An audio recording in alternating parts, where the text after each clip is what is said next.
CBI CBI CBI, जहां देखो वहां सीबीआई, जहां सुनो वहां सीबीआई, न्यूज खोलो तो सीबीआई, लोगों से बात करो तो सीबीआई।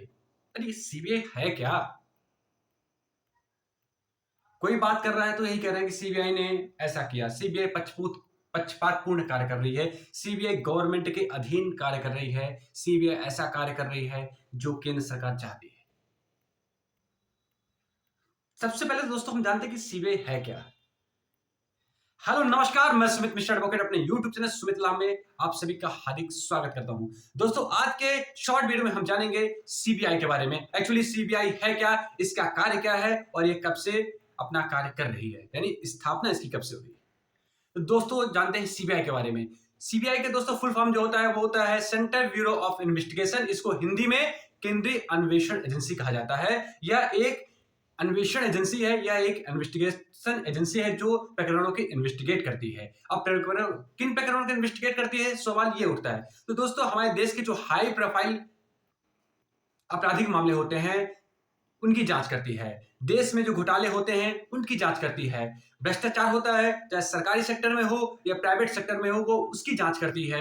आतंकवाद से जुड़े हुए मामलों की जांच करती है। ये है सीबीआई के कार्य। जितने भी हाई प्रोफाइल कार्य होते हैं, चाहे किसी के हाई प्रोफाइल लोगों के मर्डर हो, नेताओं की हत्या हो, एक्टर की हत्या हो, कोई घोटाला हो, कोई आतंकवादी हमला हुआ हो, इन सब के जांच दोस्तों सीबीआई के द्वारा ही की जाती है। अब दोस्तों जानते हैं कि सीबीआई को जांच करने का आदेश कौन कौन दे सकता है।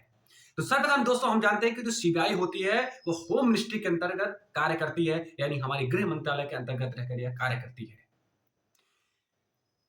सीबीआई को जो इन्वेस्टिगेट करने का जो आदेश है हमारे माननीय सुप्रीम कोर्ट के द्वारा दिया जा सकता है और माननीय हाई कोर्ट के द्वारा दिया जा सकता है कि आप उन प्रकरणों की जांच करें और जांच करने के पश्चात उसकी जो फाइनल रिपोर्ट है वह कोर्ट में उपलब्ध करावे और उस आरोपी को भी न्यायालय में प्रस्तुत करें, उपस्थित करावे। यह सीबीआई को आदेश हमारे देश की कोर्ट दे सकती है।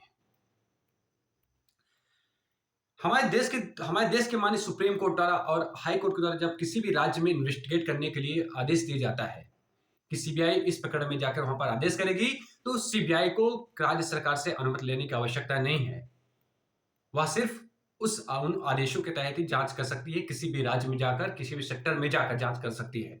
उसको हम नहीं रोक सकते हैं, क्योंकि हमारे जो सर्वोच्च न्यायालय है और जो हमारा हाई कोर्ट है उससे क्या है, उसको आदेश पारित हो चुका है। अब दोस्तों सीबीआई की स्थापना के बारे में करते हैं। तो सन 1941 में जब द्वितीय विश्व युद्ध चल रहा था, उस समय जो सरकारी अफसरों द्वारा युद्ध के सामानों की खरीद फरोख्त की जा रही थी, उनमें जो व्याप्त था भ्रष्टाचार काफी फैल चुका था। तो जो तत्कालीन सरकार थी, उसमें गवर्नमेंट थी, जो अफसर थे, तो उनके द्वारा भ्रष्टाचार की जांच करने के लिए, समाप्त करने के उद्देश्य से सन 1941 में युद्ध विभाग में डीआईजी के तहत विशेष पुलिस प्रस्थापना की आदेश पारित किया गया। इसका मेन उद्देश्य था सरकारी अफसरों में व्याप्त भ्रष्टाचार की जांच करना। फिर 1946 में उसी को विशेष दिल्ली पुलिस प्रस्थापना का रूप दे दिया गया।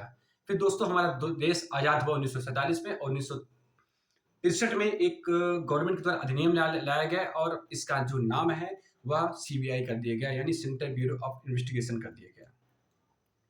इसके दोस्तों जब स्थापना की गई थी, सीबीआई की जब स्थापना की गई थी, इसका मुख्य जो उद्देश्य था उस समय सरकारी विभाग में व्याप्त भ्रष्टाचार की जांच करना।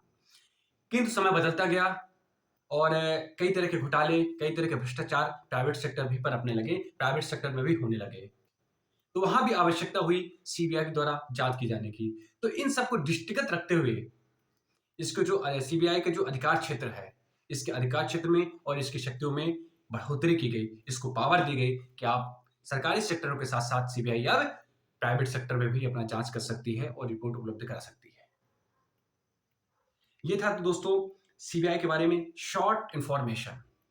अब सीबीआई के बारे में हम कुछ इससे संबंधित दूसरा एक एपिसोड लाएंगे, जैसे सीबीआई पार्ट 2 कहेंगे। उस बारे में सीबीआई के जो मेन उद्देश्य हैं, इसकी स्थापना में कौन कौन है, इसके जो निदेशक होते हैं, इनकी नियुक्ति कैसे होती है, इन सब के बारे में हम बात करेंगे। कुछ नई चीजें इसके बारे में हम जानेंगे। तब तक के लिए नमस्कार, जय हिंद।